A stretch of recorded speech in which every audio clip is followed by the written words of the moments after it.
She is happy to take them all on, one by one. Imagine being a literal war machine, but your biggest nightmare is a tiny blue-haired toddler. Our armored janitor is currently sweating bullets because babysitting duty is officially on the menu and he is failing the vibe check. GD is heading out and leaves the house in the hands of a guy who thinks cleaning is a boss battle. The knight realizes that taking care of Jewel is a task way harder than scrubbing floors, and the dread is real. The silence in this room is so heavy it could crush a monster. To break the ice, our armored simp tries to act like a normal human and asks Jewel if she wants to read a picture book. Big mistake. He is literally vibrating with awkwardness while Jewel just stares into his soul. This is what happens when you spend too much time in a dungeon and zero time at a daycare. Time to pivot to some literature. He pulls out a book titled, My Dad is a Fairy.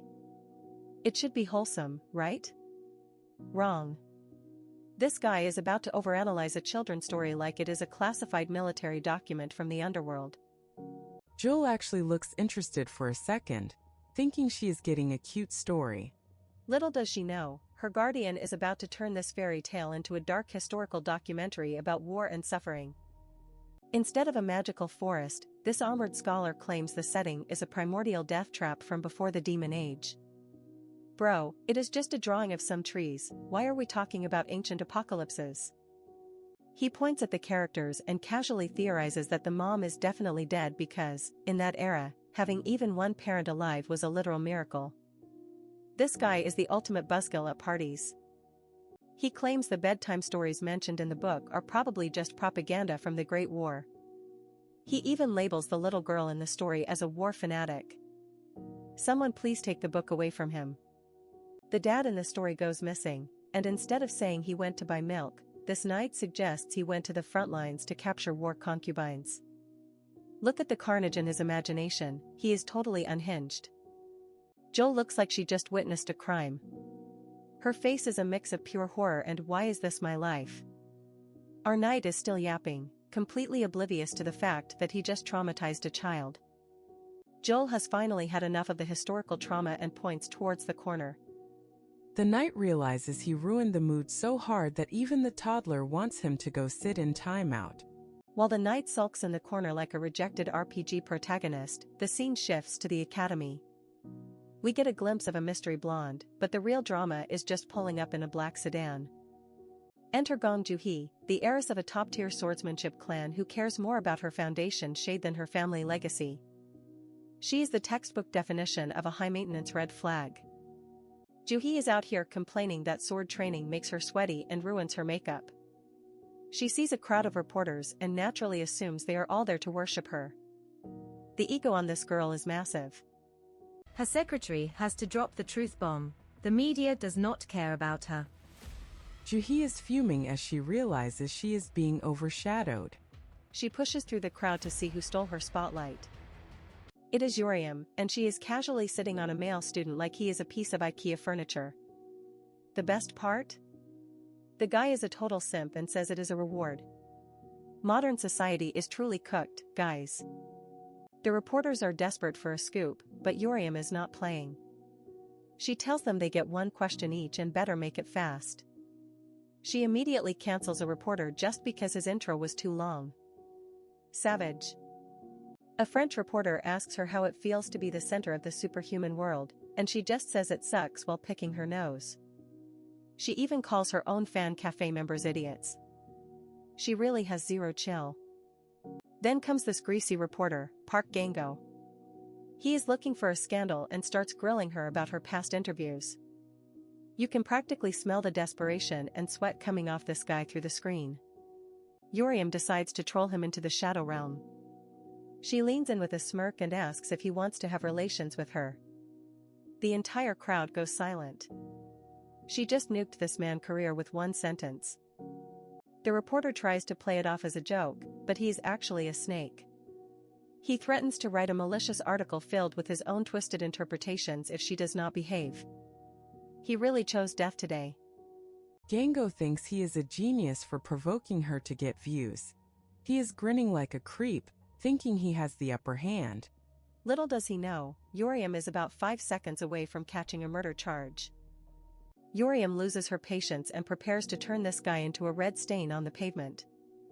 She lunges forward, but a hand suddenly snatches her out of the air. The boss has finally entered the chat. GD arrives with impeccable timing, stopping Yuriam from ending the reporter. Gull is just happy to see him, but Yuriam is still trying to bite the reporter head off. She is a literal rabid dog at this point. GD just picks her up like a sack of potatoes and ends the interview right there. Yuriam is flailing around, screaming to be put down, but GD is not hearing any of it.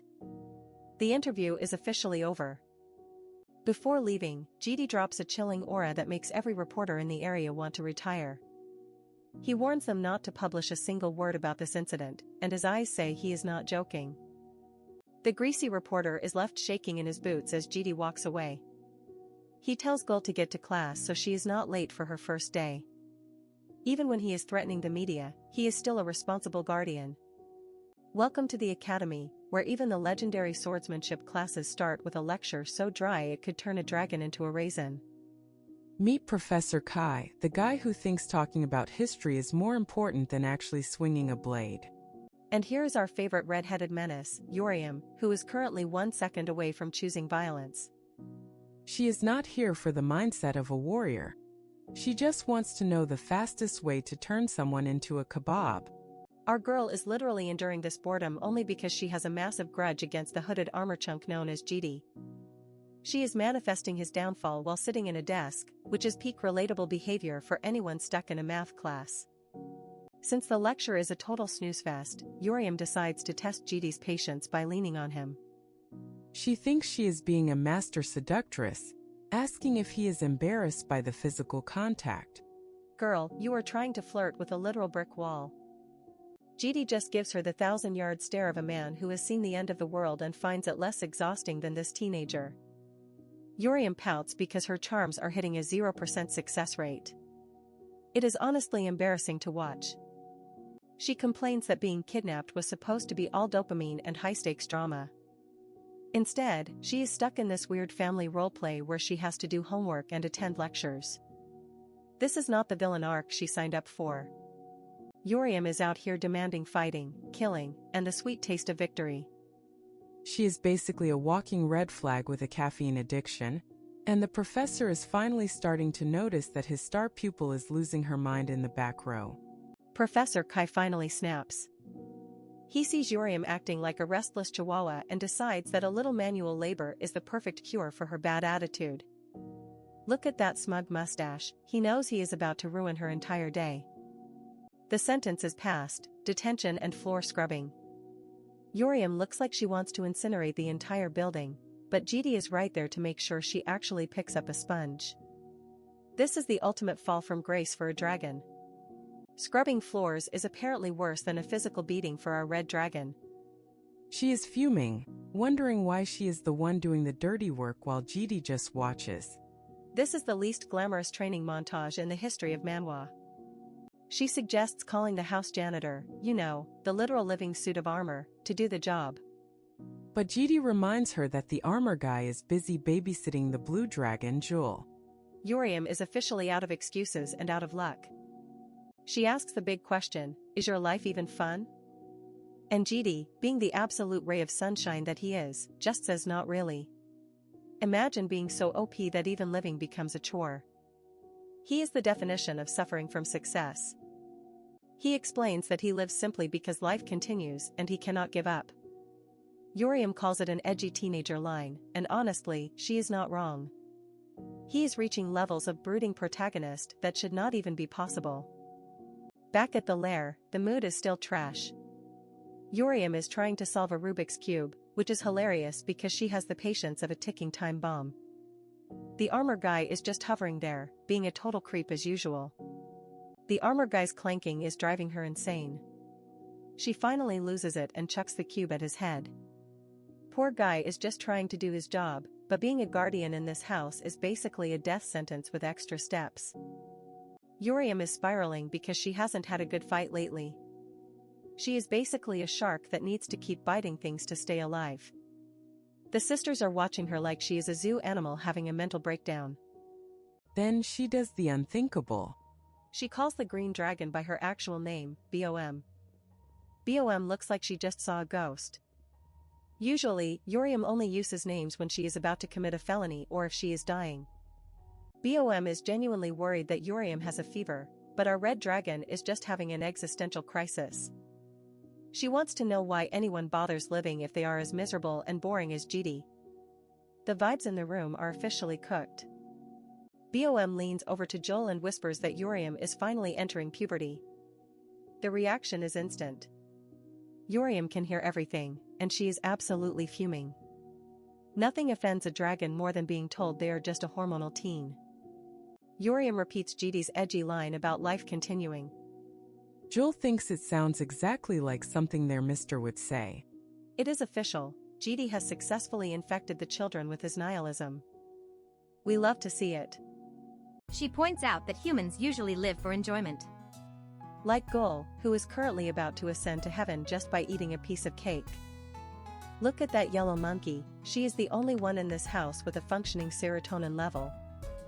And then there is Joel, who is perfectly happy playing with a ragged teddy bear. Yuriam is the only one overthinking everything, while BOM just sits there looking pretty and mysterious. Seriously, BOM is the ultimate don't let them know your next move character. Yuriam calls BOM and GD the unreadable duo. They are both super boring and impossible to figure out. It is like living with two statues that occasionally give you chores and life advice you did not ask for. But BOM has a secret. She tells Yuriam that GD is actually surprisingly shy. Wait, what? The bloodless, tearless psychopath who stares down monsters for breakfast is shy? BOM, what kind of fanfiction are you writing? Yuriam is disgusted. She is convinced that Jatai is a cold-blooded robot, and that Bomb must be seeing things. But BOM just smiles that creepy, knowing smile that says she knows exactly how to push GD's buttons. We get a glimpse into Bomb's perspective, seeing GD in a much softer light. Apparently, the big scary guardian has some cute reactions if you know how to tease him. This is definitely a ship that Yuriam wants to sink immediately. Yuriam accuses them of doing weird stuff behind the sisters' backs and starts tickling Bomb to get the truth. The tension breaks into a chaotic play fight, showing that even these terrifying dragons are basically just a bunch of rowdy siblings. Suddenly, Gul bursts in with massive news. The entire Lair community forum is blowing up because Yuriam has her very own fan cafe now. Our violent, floor-scrubbing rebel is officially a local celebrity. Yuriam is caught between being flattered and wanting to delete the internet. Gul is way too excited about this, while BOM is just enjoying the chaos. It is all fun and games until the fanboys start showing up at their front door. The next morning, we see GD getting ready. He is currently showing off the kind of abs that should be illegal in a school setting. Seriously, the man is built like a Greek god but has the social skills of a toaster. BOM decides that knocking is for losers and peeks into his room while he is half-dressed. She has zero shame and is clearly enjoying the view. GD just stands there, probably wondering why his life is like a reverse harem anime now. She apologizes with a blush that is about as fake as a $3 bill. GD tells her to just come in already, and we can all feel the tension rising. Something tells me this is not going to be a normal conversation. BOM drops the final request, she wants GD to accompany her on an outing today. She is looking all cute and innocent, but we know look at this green-haired beauty coming in hot with the rare requests. BOM is finally tired of being the background character in her own life and demands GD accompany her for the day. She is literally counting the receipts, pointing out how he spends all his time with the other girls while she gets 0 solo missions. While the red-haired Yuriam is busy enjoying some casual violence and Joel is dreaming of fried chicken, BOM drops the absolute bombshell. When asked why she is skipping school, she boldly announces she is asking GD out on a date. The audacity is off the charts and I am here for it. Gul decides to jump into the fire, teasing GD for playing favorites like some kind of high-stakes harem master. She even brings up her own mother who apparently handled 100 men at once but still had her favorites. Talk about a wild family tree, but GD is just standing there looking like he wants to evaporate. To really twist the knife, BOM starts acting like a tragic abandoned fish. She claims GD is the type to catch a prize, and then let it rot in a cracked bowl without a second thought. The guilt-tripping is top tier, and GD is officially trapped in her web. Even Gul tells him to just go, reminding him that he cannot play babysitter 24/7. GD finally caves because you cannot fight that kind of pouty energy. Meanwhile, we transition to the academy where the local NPCs are already gossiping about Bomb like she is some kind of unapproachable goddess. The students are losing their minds over her perfect scores and visuals, but of course there is always that one hater. They start mocking the Yu family name for being tacky, proving that even in a world of superhumans, high schoolers remain the absolute worst. It is time for social etiquette class, which is basically a fancy way of saying let us force awkward teenagers to touch each other. The professor announces they will be practicing social dancing, because apparently, being a hero requires knowing how to waltz without stepping on toes. Everyone starts pairing up, but Bomb is left standing alone. Even though she is the prettiest girl in the room, the boys are literally too terrified to approach her. Her aura is so intense they feel like they will get cursed just by looking at her. Imagine being so beautiful you are basically a boss monster. Finding herself partnerless, BOM decides to break the system. She asks the professor if she can just dance with her chaperone instead. GD is sitting in the back minding his own business, and suddenly he is the center of attention. BOM is not asking, she is claiming her prize. GD tries to hit her with the classic "I do not know how to dance" excuse, but BOM is not hearing it. She drags him onto the floor anyway, refusing to be left alone. The legendary warrior is about to face his greatest challenge yet, basic rhythmic movement. As they start the steps, GD is as stiff as a reinforced concrete pillar. BOM notices the tension and asks if he is actually embarrassed to be touching her. She tries to play it cool, saying a little hand-holding won't magically link their souls, but GD looks like he is preparing for a boss fight. The stress is becoming physical. GD is sweating buckets, and BOM is having the time of her life teasing him. It is hilarious to see a man who probably kills demons for breakfast getting absolutely folded by a simple dance lesson. GD is reaching his breaking point. His hands are so sweaty it is practically a flood, and the internal panic is real. He is trying so hard to keep it together, but the proximity to Bomb is doing more damage than a high-level spell. Suddenly, the tension hits a critical level and GD suffers a massive nosebleed. The poor guy is so overwhelmed he is literally leaking. BOM is genuinely concerned, asking if he needs a hospital, but GD is just trying to maintain whatever dignity he has left. He claims dragons do not need hospitals, which is the most metal excuse for a nosebleed I have ever heard. They take a break, and BOM is actually impressed by his skills. For a guy who said he could not dance, he was following the rhythm like a pro. Bomb is suspicious, asking where he learned to move like that. GD insists he never actually learned, but we get a glimpse of his past where he was practicing with someone else. His muscle memory is basically a cheat code at this point. Even if he is a beginner, Bomb thinks he is a natural talent. As the class ends, she is already planning their next move, asking if he is free after school for some more fun. She is determined to turn this into a full-blown date, and GD has no escape. While things are cute and fluffy at the academy, the vibe shifts instantly as we head to Moscow, Russia. We are at a demonic human research facility called Invisibility, and things are currently being deleted from existence. The alarms are screaming and the hallways are painted red. A shadow clone of GD is currently tearing the place apart like a bored kid with a magnifying glass over an anthill.